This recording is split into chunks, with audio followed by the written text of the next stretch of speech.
Doctor గారు ఇప్పుడు మీరు అంటే జీవనశైలి కూడా క్యాన్సర్ కారణమవుతుంది అని చెప్పేసి అంటున్నారు కదా! దాన్ని కొద్దిగా మనం డీకోడ్ చేద్దాము. సో, ప్రాసెసింగ్ ఫుడ్ లేదా రెడీమేడ్ ఇలాంటి ఆహారాలు తీసుకోవడం వల్ల క్యాన్సర్ వచ్చే అవకాశం ఉంది. ఎటువంటి ఆహారాలు తీసుకోవడం మంచిది? వేటికి దూరంగా ఉండాలి? ఫుడ్ చాలా ప్రాముఖ్యం. మీరు అడిగిన ప్రశ్న చెప్పాలంటే you are what you eat. మనం ఏం తింటామో అది అవుతాం. సో కనుక ఫుడ్ హ్యాబిట్లో most important balanced diet, less carb, more protein and some fat. దీని యొక్క మోతాదు ఎగ్జాక్ట్గా రోజు కొలత వేసుకుని చేసుకోమని నేను చెప్పను కానీ but we have to maintain some discipline. దాంట్లో consumption of more fruits and vegetables, daily 4 to 5 servings. Consumption of more water, at least 2 to 3 liters of water per day, right. మరి కన్జంప్షన్ ఆఫ్ మోస్ట్ ఇంపార్టెంట్ ఏంటంటే avoiding the fatty diet.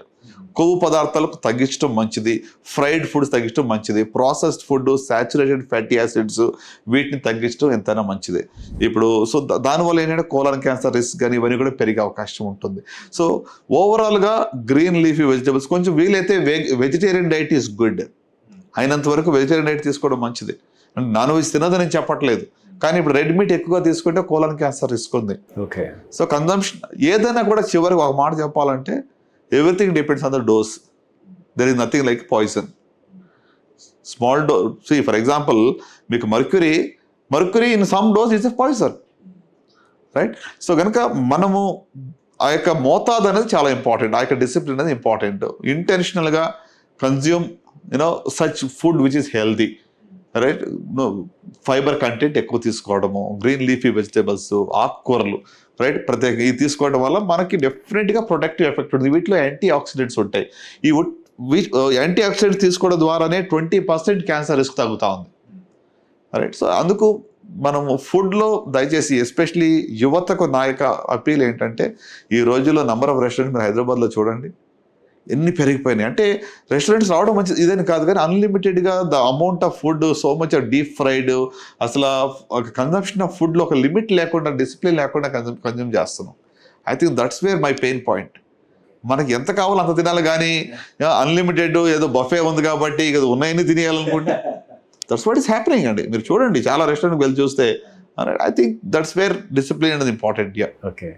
So doctor గారు ఇంకొకటి, ఈ plastic వినియోగానికి క్యాన్సర్కు ఏమైనా సంబంధం ఉందా? మనం తినే పదార్థాలు వేడిగా ప్లాస్టిక్ బాటిల్లో కానీ ప్లాస్టిక్ సంచుల్లో కానీ ఉంటే అది క్యాన్సర్ కారకమా? స్టడీస్ ఏం చెప్తున్నాయి?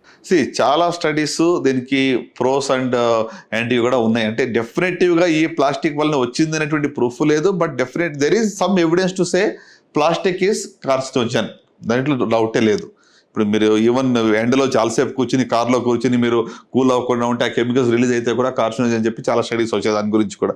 విండోస్ తెంచండి, కొంచెంసేపు ఆగండి, తర్వాత మీరు కూల్ అయిన తర్వాత ఫ్రెష్ ఎయిర్ వచ్చిన తర్వాతనే వెళ్ళండి అని చెప్పి కూడా మనం చాలాసార్లు దాని గురించి విని ఉంటున్నాం. అలాగే ప్లాస్టిక్ కప్స్ కానివ్వండి, ప్లాస్టిక్ బ్యాగ్స్లో టీ కాఫీలు తీసుకోవడం, దీని గురించి కూడా డిస్కషన్ జరిగింది. సో ఒకటి అయినంత వరకు ప్లాస్టిక్ అవాయిడ్ చేయడం ఎంతైనా మంచిది, దాంట్లో అనుమానమే లేదండి.